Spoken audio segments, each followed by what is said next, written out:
देखो बच्चों, लॉकडाउन चल रहा है और मेरा ना ये मार्कर का इंक खत्म हो चुका है। इंक बाजार बंद है, मैं बाजार जा नहीं सकता। ऐसी परिस्थिति मुझे आपको पढ़ाना भी है, तो मैंने एक दूसरा अरेंजमेंट किया है। इस अरेंजमेंट के माध्यम से मैं आपको कॉपी कलम पर ही कुछ बताने का प्रयास कर रहा हूँ। देखिए, आप इसको कोशिश कीजिएगा। थोड़ा सा आपको अनईजी लग सकता है, लेकिन आप कोशिश करेंगे तो आप एडजस्ट हो जाएंगे। आज मैं आपको गणित का एक अलग टॉपिक पढ़ाने जा रहा हूं, जिसे हम लोग कहते हैं ट्रिगोनोमेट्री। ट्रिगोनोमेट्री को जानने के पहले मैं आपको थोड़ा सा समकोण त्रिभुज के बारे में याद कराना चाह रहा हूं। समकोण त्रिभुज, समकोण त्रिभुज यदि आप इसको अच्छी तरह समझ लेते हो तो ट्रिगोनोमेट्री आपको समझने में बहुत आसानी हो जाएगा। आप याद कीजिए, समकोण त्रिभुज एक ऐसा त्रिभुज होता है जिसके एक कोण का मान होता है 90 डिग्री, उसे हम लोग समकोण त्रिभुज कहते हैं। वैसा त्रिभुज जिसका एक कोण समकोण हो, समकोण त्रिभुज होता है। ध्यान दीजिए, कुछ इस तरह से स्ट्रक्चर होता है इसका।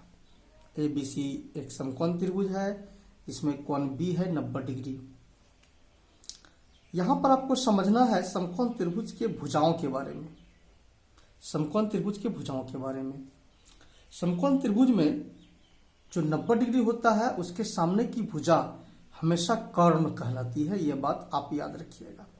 समकोण त्रिभुज में 90 डिग्री के सामने की जो भुजा होती है उसे हम लोग कर्ण कहते हैं, या यूं कहिए जो समकोण त्रिभुज में सबसे लंबी भुजा होती है उसे हम लोग कर्ण कहते हैं।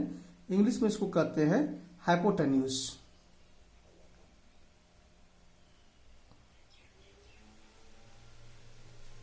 ठीक है। और किसी खास कोण के सामने की भुजा लंब होती है। हमारी बात पर ध्यान दीजिएगा। जो 90 डिग्री के सामने की भुजा हमेशा कर्ण कहलाती है, और किसी खास कोण के सामने की भुजा, खास कोण मीन्स एक कोण तो 90 डिग्री हो गया, बाकी जो दो न्यून कोण बचा A और C, इसमें से किसी खास कोण के सामने की भुजा हमेशा लंब होती है। खास मतलब यह हुआ कि आपको पूछा कौन सा कोण के बारे में जा रहा है।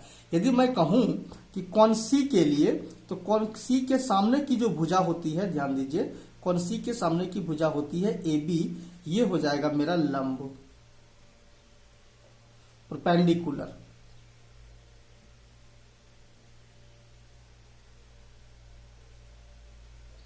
जिसे हम लोग P से सूचित करते हैं। और जो तीसरी भुजा बचती है उसे हम लोग आधार कहते हैं।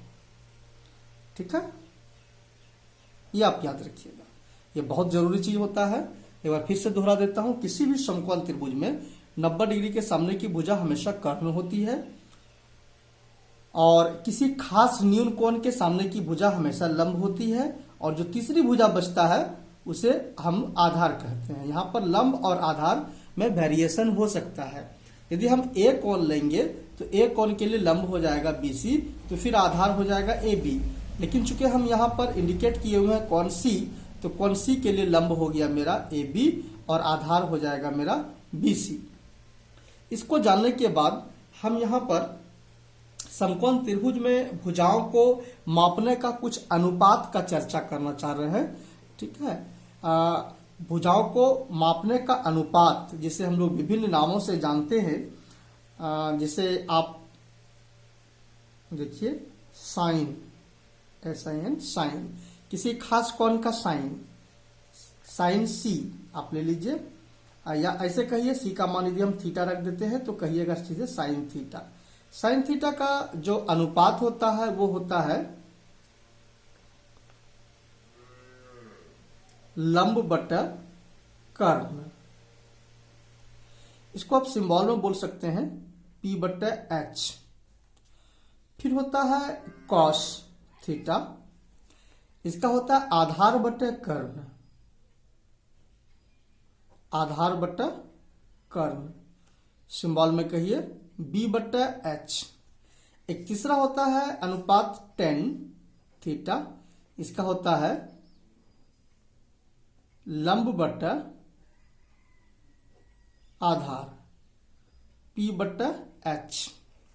मुख्य रूप से ये 3 अनुपात होते हैं, इसे 3 निष्पत्ति भी हम लोग कहते हैं, 3 आइडेंटिटी भी इसको कहते हैं। साइन थीटा लंब बटा कर्ण P by H, cos theta आधार बटा कर्ण B by H, tan theta लंब बटा आधार P बटा B होता है, P बटा B, लंब बटा आधार P बटा B होता है। तो ये मुख्य निष्पत्तियां होती है। फिर इसका जो अपोजिट होता है वो इस प्रकार से हो जाता है। साइन का जो अपोजिट हो जाएगा वो हो जाएगा कॉसेक। मैं इसको इस तरह से लिख देता हूं यहां पर, कॉसेक थीटा। इसका जस्ट उल्टा हो जाएगा H बटे P। फिर कॉस का हो जाएगा आपका सेक थीटा H बटे B, और टेन का हो जाएगा कॉट थीटा B बटा P हो जाता है। यहाँ पर बालक मैं इसके कॉन्सेप्ट के बारे में आपको डिस्क्राइब नहीं कर पा रहा हूँ, क्योंकि अपने पास समय कम होता है, वीडियो लंबा होने का डर होता है, इसलिए मैं जो मूल चीज है मैं आपको वो बता रहा हूँ। इस सारे निष्पत्तियों को जान लेने के बाद थोड़ा सा आप जान लीजिए, समकोण त्रिभुज में लंब कर्ण आधार से संबंधित एक संबंध होता है, एक रिलेशन होता है, जिसे पाइथागोरस ट्रिक कहते हैं। वो होता है कर्ण का स्क्वायर बराबर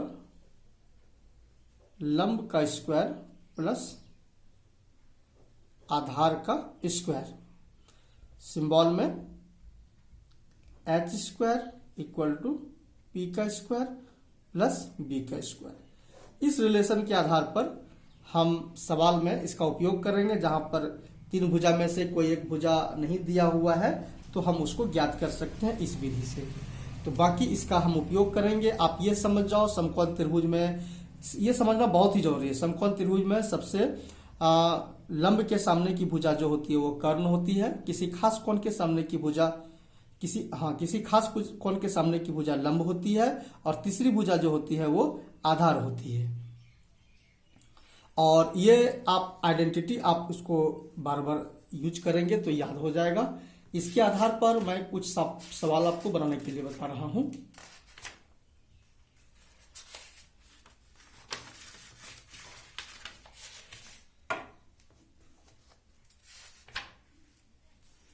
एक्सरसाइज 8.1 कुछ सवाल है जो मैं आपको सॉल्व करके बताता हूं, जो एग्जाम की व्यू से बहुत ही महत्वपूर्ण होता है। यहां से 1 नंबर एग्जाम में आता है, 1 नंबर वाला प्रश्न।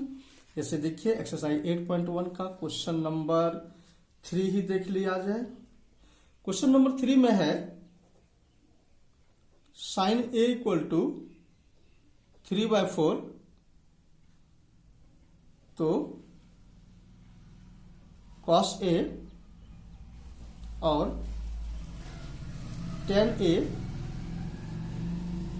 का मान परिकलित कीजिए। आपको दिया हुआ है साइन A का वैल्यू दिया हुआ है, आपको कॉस A और tan A का वैल्यू निकालना है। तो बच्चों आप इसको इस तरह से बहुत आसानी से बना सकते हैं। जो दिया हुआ है वो एक बार फिर से लिख लीजिए, sine A equal to 3/4 equal to इसका जो सूत्र होता है साइन A का, आप साइन थीटा का, वो आप यहां पर नोट करें, P बटा H इक्वल टू हम कुछ मान लेते हैं, के माना, ऐसा लिखिएगा, के माना। तो इस तरह से आप P को आप सॉल्व करके P का वैल्यू और H का वैल्यू आप निकाल सकते हैं। यहां से देखिए क्या हो जाएगा, तो ये हो जाएगा आपका P equal to 3K and H equal to 4K। यहां हमको P मालूम है, H मालूम है, B नहीं मालूम है। तो आप B का आप इस सूत्र से प्रयोग करके B को आप निकाल सकते हो। इसीलिए B हो जाएगा आपका, ध्यान दीजिए, H square minus P square का अंडर रूट हो जाएगा। ये सारे वैल्यू को पुट करें, 4K का स्क्वायर माइनस 3K का स्क्वायर का अंडर रूट हो जाएगा।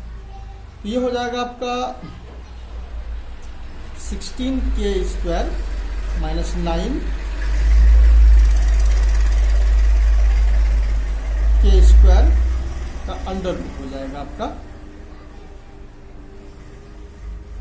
और ये हो जाएगा आपका 7k² under root, that means √7 into K, ऐसा हो जाएगा। ध्यान दीजिए, सावधानी से करिएगा।